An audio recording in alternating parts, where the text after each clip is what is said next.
BoxingScene.com at Madison Square Garden, where the Daily News Golden Glove Finals is on the way. And with me, I have heavyweight contender, Fast Eddie Chambers. So Eddie, the fans witnessed you in a fight with Sam Peter. Tell us about that. I think it was a pretty good fight. I think it was a pretty good fight. You know, considering what happened in there. You know, with my jab, I kept my jab on him all night. Threw a couple of good right hands there. I buzzed him a bit. You know, I proved a lot in that fight. I proved I'm tough and that I could box with the best of them. Those who watched are questioning, why didn't you pick up the pace more? Why not the right hand more? I think even after the telecast, Teddy Atlas said the same thing. Well, a lot of people are going to say that because they're not in there with Peter. I'm not saying Peter's the most, I mean, he's a good puncher, don't get me wrong. But when he realized that he couldn't hurt me, he really didn't pursue it much. But I'm going to tell you, my jab was on him all night. But there was reasons why I didn't just go in there and just try to throw punches and big bombs at him, even if I did have the speed or the advantages. Because even when he missed the shot and was off balance and he looked like he couldn't throw a punch, he would throw a punch. If you watch the tape, there was a few times that he looked open and I threw a punch and all of a sudden he came right back with a wild shot. The same kind of thing that happened to Jeremy Williams. Jeremy Williams thought he was away from him, and so he drops his hands a bit and leans out a bit, and Peter comes almost totally turned around and hit him with a hook and knocked him out. So you got to be smart there. You got to see what's available and take it. And sometimes you got to be a little bit cautious just to make sure that you don't get caught with nothing unnecessary. During the fight, did Peter, knowing this during the fight, did Peter do anything to surprise you? Yeah, well, that was what surprised me so much. I mean, I've seen him fight before, but I never really paid attention enough to that. Even watching videos of him, I never really paid that much attention to that. But I did pay attention to some of the small details he did in fights. Like he would, anytime anybody threw a right hand, he would try to either follow with a hook or a right hand. You know, either way, with wild looping shots that maybe people wouldn't see. He would come with those kind of shots. But I didn't really pay attention to the fact that no matter what position he's in, he'll try to throw a punch. He'll try to counter punch with a big shot. So I had to be careful and make certain adjustments to avoid any unnecessary punishment. You know what I mean? Eddie, this is, of course, not a bodybuilding contest. This is boxing. But we have many critics who are critical of your weight. Tell us about that. And I'm one of them, believe me. Even though I worked extremely hard, people don't believe it. But who can get in there for 10 rounds and box, no matter, I don't care who you are. If you're not in shape, you're not going to be able to do 10 rounds, 12 rounds, or whatever. So I'm definitely in great condition. I ran every day. I did everything I was supposed to do. My eating wasn't as good, even though I ate the right foods. I think I've ate too much. And my diet has always been somewhat of a problem, things I really need to work on. But definitely, I'm one of the most critical people of that.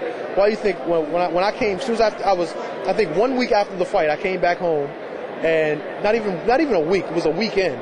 And on Tuesday of that week, when I finally got home, I started running, I started training. I'm already 10 pounds down from what I was at fight night, or actually the weigh-in. So I'm confident that next time I come in there, I'm going to look like what you guys want me to look like. Because I have to say, the heavyweights that seen that fight and that witnessed that fight, they know they have something to worry about with the Eddie Chambers.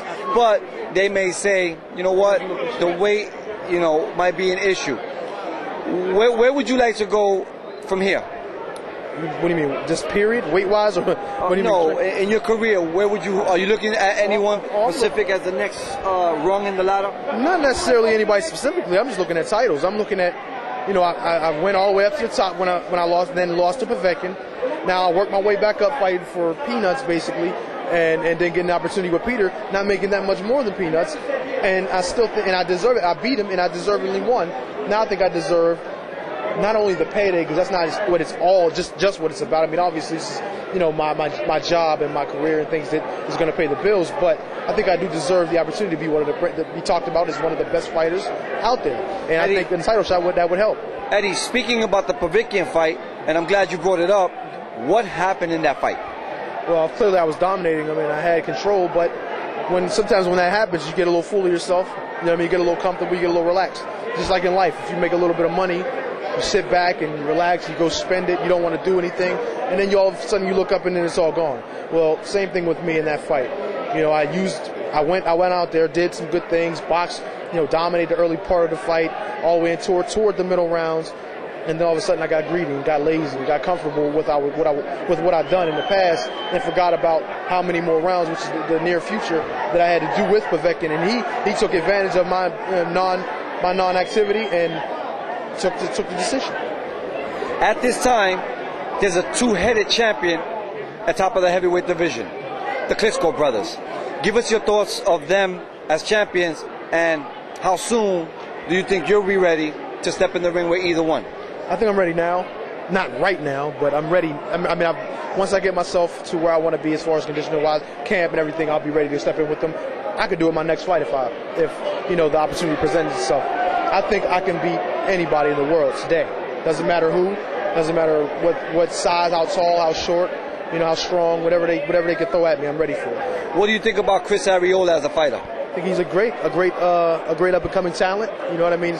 Strong, tough guy, comes forward, take a shot to give a shot. Everything the fans want to see. Can punch. You know what I mean? That's what he really brings to the table, and I want to see great things for him. Chad Witherspoon was a heavyweight that was moving up fast in the heavyweight division. He took a loss. What do you think about him as a fighter? I like him. I like Chad. That's my man. One of my guys from Philly, man. I really like Chad. We sparred together. I've always had great admiration for what Chad Witherspoon can do in the ring. But as far as him coming up, I think he's still got a great shot at. He's still a prospect. He won a couple fights after his loss to Chris, and I think he's still got a bright future as long as he sticks with it and doesn't get down from one loss. Any closing thoughts for the boxing fans all around the world and those on boxing scene? Well, I want to say to the fans, and my fans in particular, I'm glad, I'm happy, and I'm really grateful of your support of me, and I hope you continue it on in the future when I put those belts around my waist. We appreciate your time and good luck in the future. All right, thank you. Appreciate it.